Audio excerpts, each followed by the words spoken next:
Maybe you're feeling it right now, in these final days of the year. A restlessness you can't quite name.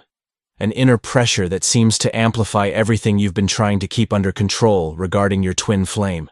This isn't just ordinary year-end anxiety. It's not simply nostalgia or accumulated exhaustion.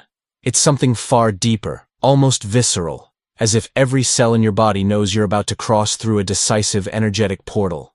And you're right to feel this, because these specific days leading up to the new year carry a unique frequency, a transformative power that can literally redefine the course of your twin flame journey for the next 12 months. If you're watching this video right now, it's no coincidence. Synchronicity always places before us exactly what the soul needs to hear at the right moment, even when the mind still resists. Deep down, you know you're no longer at the beginning of this journey. You've already moved through profound layers of healing, recognition, transformation, but something within you senses that these days carry special significance, an opportunity that cannot be wasted. What few people understand about the days preceding the new year is that they function as a portal of final calibration. A moment when the universe checks whether you're truly ready to enter a new manifestation cycle, or if you still need more time for inner preparation. And for twin flames specifically, this portal operates even more intensely, because it's not just testing your individual evolution, it's testing the frequency of the connection between you both, the maturity of the dynamic, the readiness of both to sustain what you've spent years building energetically. It's as if the entire journey you've lived until now is being condensed into these few days.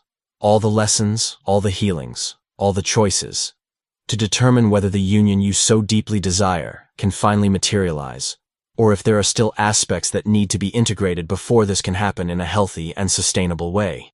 Depth psychology reveals that there are moments in the human calendar that carry far greater archetypal weight than others, and the turn of the year is undoubtedly one of the most powerful. It's not just a date change on the Gregorian calendar, it's a collective psychic phenomenon where millions of people around the world simultaneously take stock of what has been lived and project intentions for what's to come. This collective movement creates a gigantic energetic wave in the collective unconscious, a wave that twin flames, being naturally more sensitive to subtle frequencies, feel with amplified intensity. You've probably already noticed this in yourself these past few days, a growing sensation that something needs to be resolved, that certain truths can no longer be postponed, that the new phase of your life demands a version of you that no longer carries the same fears and old patterns. There's a profound concept about symbolic death and rebirth that applies perfectly to this moment. All of December is a month of closure, of letting die everything that no longer serves, and these final days before the new year are the culminating point of this symbolic death. This is when you're literally burying the old version of yourself, the one who still believed she needed the other to feel complete, the one who placed union above her own integrity, the one who confused love with desperate need. And simultaneously, in these same days, you're gestating the new version, the one who's about to be born in the first minute of the new year, the one who has finally understood that union only happens when two whole people meet, not when two needy halves try to merge. But here's what's crucial for you to understand about this specific portal. It doesn't function the same way for the divine feminine and the divine masculine. The energetic dynamic happening now is asymmetrical, and understanding this asymmetry may be exactly what frees you from months or even years of confusion and unnecessary suffering. The divine feminine, in these days preceding the new year, is being summoned for something very specific, for an inner decision that can no longer be postponed. It's not a decision about him, about the connection, about when the union will happen. It's a decision about herself, about who she chooses to be from now on, about what frequency she'll carry when she enters the new year. Because the feminine is the principle that creates the magnetic field of reality. It's what energetically defines what's possible or not in a relational dynamic. And if the feminine enters the new year still vibrating lack, anxiety about when he'll finally recognize the connection, fear that maybe it will never happen, then she's programming another 12 months of waiting and frustration. But if the feminine can, in these few remaining days, perform the inner alchemy of transforming need into choice, transforming anxious waiting into serene trust, transforming the idea that she needs him into certainty that she's already complete, then she opens a completely new field of possibilities for the year that's beginning. The divine masculine, on the other hand, is living these days in a very different way. While the feminine is being called to conscious decision and inner clarity, The masculine is being confronted with something he's spent his entire life avoiding. The admission that he can no longer pretend not to feel what he feels. These year-end days touch the masculine deeply because they activate ancestral memories. Unconscious patterns linked to family, belonging, home, true love. And for many men on the twin flame journey, these memories are associated with pain, disappointments, broken promises. So what happens is that the masculine feels a growing inner pressure, a restlessness he can't rationalize, a discomfort that no distraction can relieve anymore.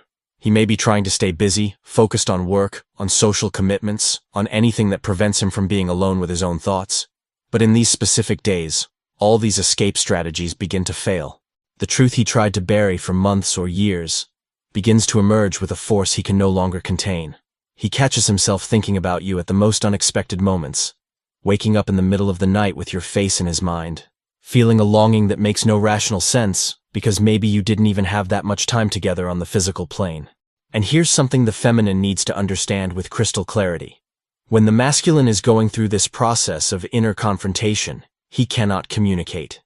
He doesn't have the words, doesn't have the developed emotional structure to name what he's feeling, doesn't yet have the courage to admit even to himself, much less to you, the depth of what this connection means to him. So what you see externally may be exactly the opposite of what's happening internally. You may see silence, you may see distance, you may see him apparently moving on with his life as if you don't exist. And it's so easy to interpret this as disinterest, as confirmation that you're not important to him, as proof that you should finally give up and move forward. But the truth is that precisely when the masculine seems most distant is when he's closest to an inner breakthrough, to a collapse of the defenses he's built his entire life. His silence in these days isn't absence of feeling, it's excess of feeling that he doesn't yet know how to process. These days preceding the new year create what can be called an amplified mirror effect between the flames. Everything that hasn't yet been said, everything that hasn't yet been healed, everything that hasn't yet been integrated, comes to the surface with an intensity that can be frightening. You may find yourself reliving memories of the connection with almost cinematic clarity, dreaming of him in vivid and disturbing ways, feeling his emotions as if they were your own, picking up thoughts and sensations you know don't originate from you. This isn't imagination, it's not projection, it's the real phenomenon that during these days, the veils between souls become thinner, the telepathic connection between twin flames intensifies, and you literally begin to feel and perceive things about each other even while physically separated. And this can be both a blessing and a curse, depending on how you choose to navigate through this intensity. If you allow this amplified energetic connection to pull you out of your center, throw you back into patterns of anxiety and need for control, then you're wasting the transformative potential of this portal. But if you can remain anchored in your own axis, observing everything that arises without identifying with each emotional wave, using this intensity as fuel to deepen your own individuation process even further, then you transform this period into a powerful catalyst for growth.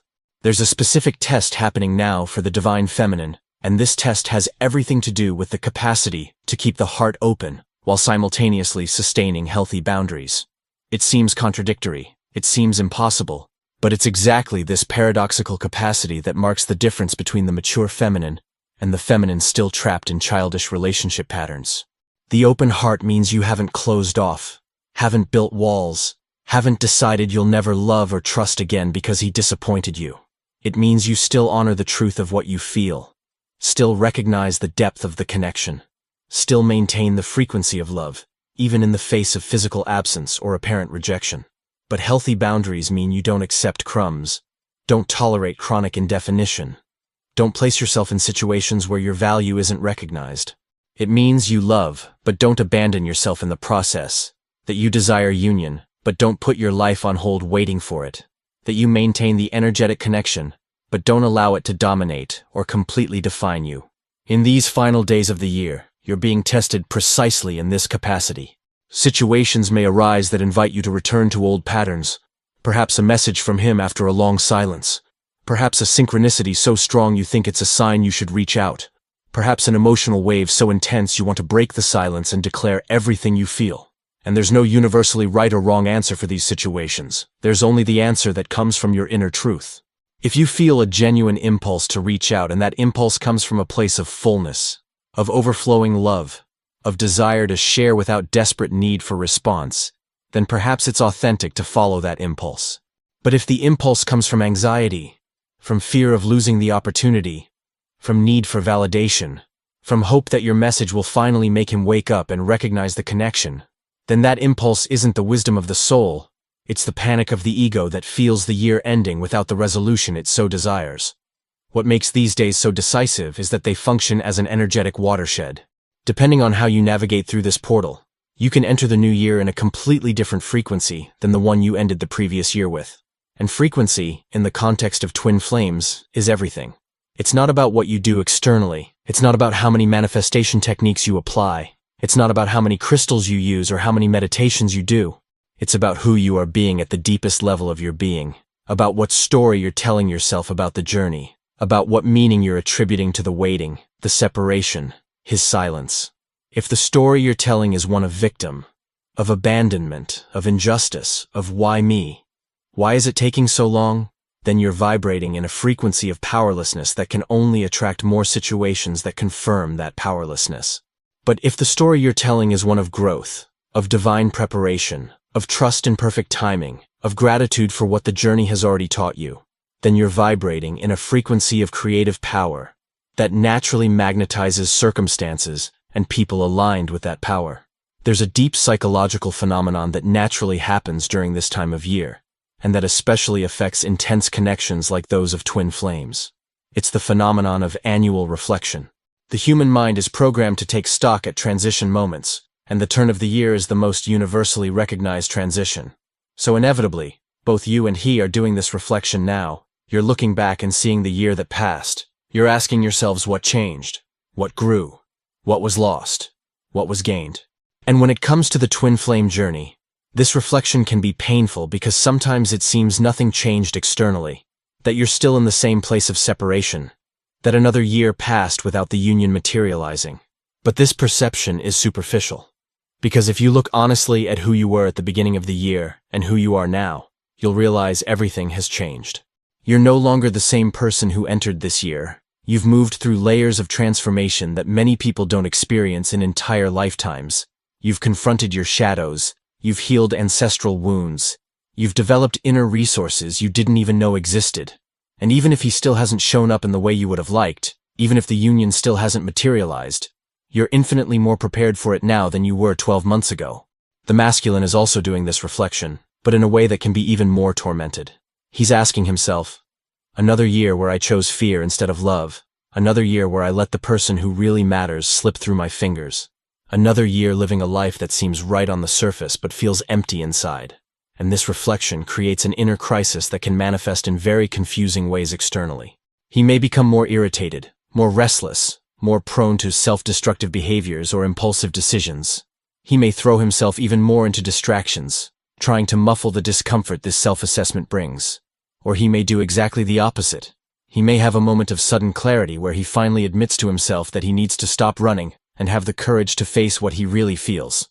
And you have no way of predicting which of these reactions he'll have. You have no way of controlling his inner process. All you can do is stay in your own center, continue doing your own work, and trust that if he's truly your flame, your processes will synchronize at the right moment. In these specific days, there's also a powerful archetypal activation related to the concept of new beginning, of blank page, of rebirth. The new year isn't just a date change. It's a collective symbol that it's possible to start over, that it's possible to leave the past behind and create something new. And for twin flames, this archetype resonates in a particular way, because the entire journey is about continuous death and rebirth. It's about dying to old versions of oneself so that more authentic versions can emerge. So when this archetype is collectively activated, the flames who are ready for the next level of the journey feel an irresistible call to take the leap, to make the inner change they've been postponing, to finally let go of what needs to be released and embrace the new that's trying to be born. But what does it mean to be ready for this leap? It means you're no longer negotiating with the universe. No longer trying to make deals like if I do this, then he'll do that. If I become this, then he'll choose me. It means you finally understood that the journey was never about winning him over. It was always about becoming who you really are, regardless of whether he recognizes this or not. It means you can imagine a full, rich, deeply satisfying life with or without physical union with him.